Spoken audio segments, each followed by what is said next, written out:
A rough week 2 for the Jets as they fell to the Bills at MetLife Stadium 30-10. So let's break down what went wrong with Gangrene this week. We're going to do it with a host on ESPN New York Radio.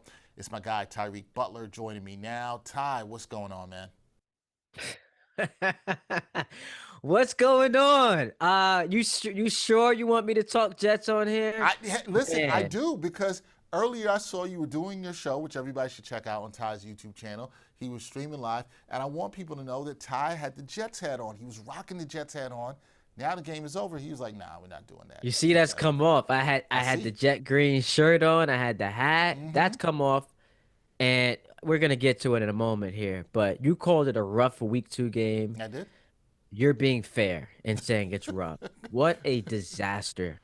What an absolute embarrassment for this so-called new culture. But go ahead, man. Let's start the show. Let's start it. Let's talk about it. All right, Ty, and you're right with saying disaster because after being competitive in week 1, the Jets were totally dominated here in week 2. Right? That's rough, but that's disaster-like against the Bills. Nothing seemed to go right for them on offense or defense. So, what was most concerning to you about Gangrene's play here in week 2? Stop me if you've heard this one before. A Jet team showed up ill prepared, didn't look like they were ready to play this game, and got absolutely annihilated in all 3 phases of the game. And we can go through it. Didn't score a touchdown until the fourth quarter. Garbage time. So does it really matter? The penalties, I mean, showing up once again. So that reeks of a team that's undisciplined. And then defensively, just couldn't get off the field on third down. Now, I know if you go to the actual box score, it'll say that the Bills were 5 of 14, but when the game actually was mattering, they were converting. It felt like on every single third down. So for this new regime that keeps preaching new culture, we're not going to have a tolerance for anything that's, tantamount to undisciplined. I didn't see any of that today. And now the Jets, check this out, since 2020 are 6 and 25 against division opponents. So when you ask me what went wrong, quite literally everything. Last week it was special teams. This week it was penalties. It was defense and offense. So I don't know how you come out of this game feeling any bit of encouragement because the quarterback stunk. The head coach got absolutely, outclassed. What an embarrassment. Aaron Glenn, I know we gotta give him some time because he's just getting his footing. But this dude shows up to the press conference today and for 3 straight questions, got to look at the film. And that works when you're Bill Belichick.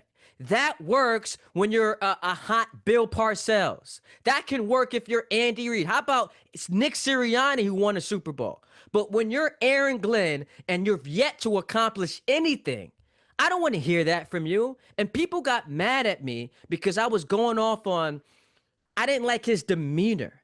I didn't like how he was treating the media as if he had accomplished something. So for this dude to show up today and have that type of behavior put on display after that pathetic performance, that entire organization should be embarrassed today. So, a couple I'm things. fired up, I, Dexter. I, As you can tell, I man, can I'm see. fired up. All we got have to happen for Ty, take off the Jets hat, take off the Jets shirt, have a disaster, when you use the word you said there, disastrous loss the Jets had here, and you're fired up. Now, I do think there's something interesting you said there in the fact that when we've talked, and you and I talked about this before the season, when we talked about Aaron Glenn coming in here and trying to set a new culture, there was a lot of talk about, okay, things are going to be more disciplined and all that. Haven't seen that. If being, as you said, if you would have told me Robert Saleh, and no shade to him, he was coaching the team today, I wouldn't know the difference. Oh, I wouldn't know the difference at all. because if you're watching that first quarter, you're thinking same old Jets. Couldn't figure out or tell the difference between who's coaching the team. So, listen, I understand losses happen. So, this is less about me reacting to a loss and them being 0-2 and more about how it looked. And I get Buffalo. A lot of people are picking them to win the Super Bowl. Off all that performance last week against the Ravens, how could you not buy stock in that team? Josh Allen's the reigning MVP. But come on, man. They showed up and did. And I love this. How many times do we got to hear this? Garrett Wilson after the game is like, yo, we had a great week of practice. Just don't know how the results didn't translate. Guys, it's the same old Jets until proven otherwise, which is why everyone wanted to, have this parade of moral victories last week. I wasn't buying it because I needed to see Justin Fields, who has put together performances like that before, do it consistently. And today, he was a no-show. Now, hopefully he's okay, and we'll get to the injury concerns there. But from top to bottom, this team just embarrassed itself in front of your home fans. Like, come on, man. It's supposed to be a new regime. Like, we're the energy, the excitement, the enthusiasm, none of that. Yeah, it was not there. I want to get to Justin Fields because you just spoke about him, and Ty, he absolutely took a step back. I think most Jets fans, most people you talk to in the media like us who cover the team and talk about the team, encouraged by what we saw from him in week one. But he did leave the game in the second half with a concussion. When you look at his performance today, which was absolutely not good, where does he still have to improve as a leader of the Jets offense, and how concerned are you with him possibly missing time here with a concussion? Now let's work in reverse. Obviously, you don't want anyone on the team to suffer a concussion. It's dangerous. It is something that causes you worry. So I hope that Justin Fields is okay. We are required on here to give our analysis of the performance, and that is exactly what I'm going to do. All you have to do is go back to the first drive of this game. Critical third, and I say critical third down because it's the first series against a Buffalo team that's 6.5 point favorites. They are clearly, as I mentioned, a contender. They're the better team. You have to put yourself into position where you score on drives. And the Jets on that first drive, third and manageable, Garrett Wilson is sitting there and Justin Fields just airmails it. You cannot afford to have things like that happen. And so, to your point, there were a lot of people encouraged, and look, rightfully so. After what you saw last week, they scored 32 points. So anytime you have a Jet quarterback score north of 30, you are going to gravitate toward that. But this comes back to his inability to do it consistently. No one is denying Justin Fields is talented. There's a reason why he was a top pick in the draft. No one is denying his skill set should favor him when it comes to being a upper echelon quarterback. The problem is it hasn't seemed to have been put together in two stops going back to Chicago and Pittsburgh. I don't know about you. I think Mike Tomlin's a hell of a coach. He benched him after 6 games last year. So with Justin Fields, how does he get better? The easy plays have to be made. He turned the ball over today. He's airmailing the football. I mean, these are things you cannot afford to do against any team, let alone the Buffalo Bills, who hung 40 on Baltimore last week. All right. No, all good points there. Now, I want to talk about the defense here because for the second straight week, the opposition was able to move the ball, I would say, maybe this is me being nice here, Ty, quite effectively on the Jets defense, right? And I think you look at this, there were quite a few issues with the Jets D in what you saw in week two, but what was more concerning in your eyes? Was it the amount of defensive penalties that you saw against the Bills, or what I thought was alarming here too, the amount of missed tackles? A lot of both here in this game. So which one was more concerning for you? Listen, here's how concerning it got for me. And I am a Jet fan who's also a Yankee fan. And I'm texting one of my friends who shares the same, team similarities as I do. I'm like, would you rather watch, if your life depended on it, would you rather watch Michael Clemens or Devin Williams? Michael Clemens, here's what I say about him. He cannot get the benefit of the doubt because we have seen him customarily have these issues, pick up penalties in big spots.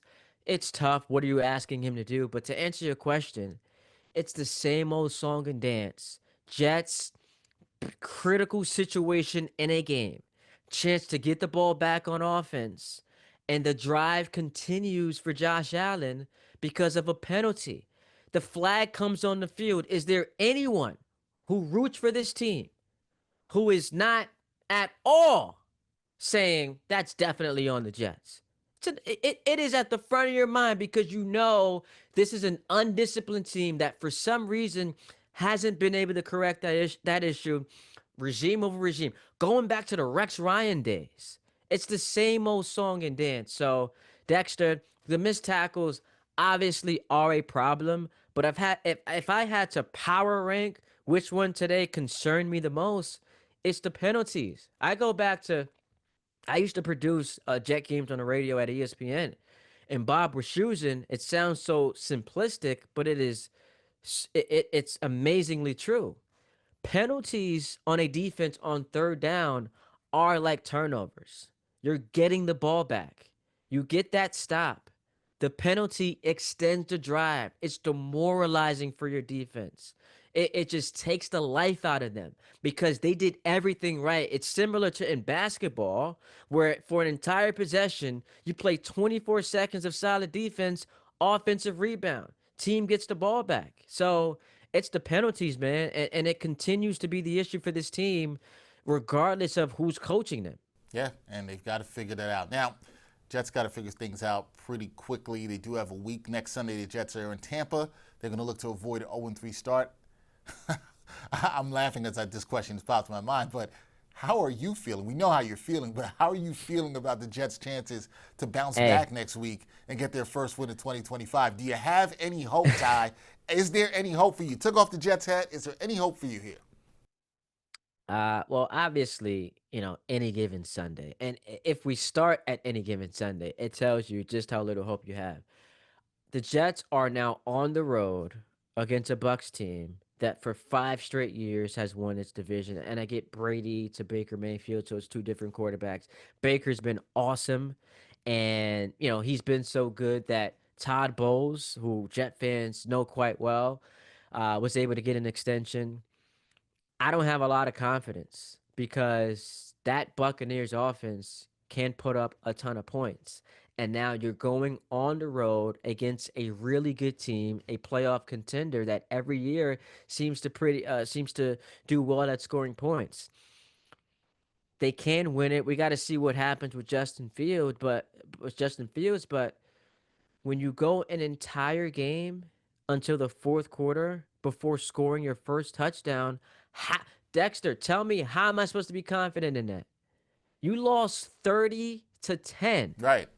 I can't tell you how you're supposed to be confident. You started this off by saying any given Sunday, and I feel like it's fair for the Jet fan to say any given Sunday the Jets can lose. I understand that. Yeah, can lose. You know what I'm Yeah, can saying? lose, right? Can Any lose given because Sunday they can lose. I guess why I'm so frustrated is because I came into this game, call me crazy, with some, I guess, blind optimism. Because here's how my brain works. The Bills I watched last Sunday night have one of the all-time great comebacks, and what I thought was, maybe coming off of a high, beating Baltimore in a playoff rematch.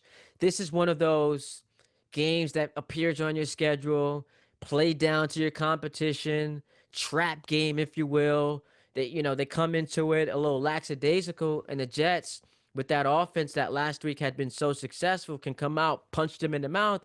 All of a sudden, we got ourselves a ball game, and then anything can happen. A Jet team that over the last couple of years has had some success against Josh Allen. The problem is Josh has stopped turning the ball over against his Jet defense. So as far as my confidence next Sunday, not a ton. They got thoroughly outcoached in 3 phases of the game. Aaron Glenn, this supposed defensive guru, last I saw him, he gave his team's defense as the 1 seed was giving up 45 points to a rookie quarterback in the playoffs last year. And then last week, what happens? Old Rodgers, who the Jets were too good for, throws 4 touchdowns on them. Josh Allen this week scores 30 points on them. So it's if the defense is not going to win games for you, and your offense is too inconsistent, and special teams, you already cut the guy who cost you a game last week. Like what is there to have confidence in right now? I'm not sure. I think a lot of Jets fans are searching for that answer. We will see if the Jets can avoid the 0-3 start next week down in Tampa. But for now, we're going to hope that my guy right here, Tyreek Butler, Perhaps feeling a little bit better about this team. Maybe I'm you sorry, can. man. Maybe. I'm sorry. Why? I know Hey, that no, was no, a no, no, lot. no, no, no, no, no. You should not be apologizing. I feel like the Jets should be apologizing to you. There's no need They for you to should. apologize. They should be apologizing to you. They did not They perform sh- today. That's all. they should because I was on my stream. The Ty Butler show, by the way, hit me up, Ty D Butler. Blueprinting a way they could win the game, and it was over after the first quarter. So they made me look all kinds of silly, bro. All kinds of You can't silly. have them out here out there have you looking crazy. Can't have that at all whatsoever. That is Tyreek Butler. Check him out on ESPN New York Radio. Also check out his show on his YouTube channel, The Tyreek Butler Show. Check that out. Good stuff. Ty, we will talk Jets again very soon, I'm pretty sure, and hopefully a little bit more positive energy for you then. Hopefully. I appreciate you, my man. Keep killing it, bro. Anytime. Thank you, brother.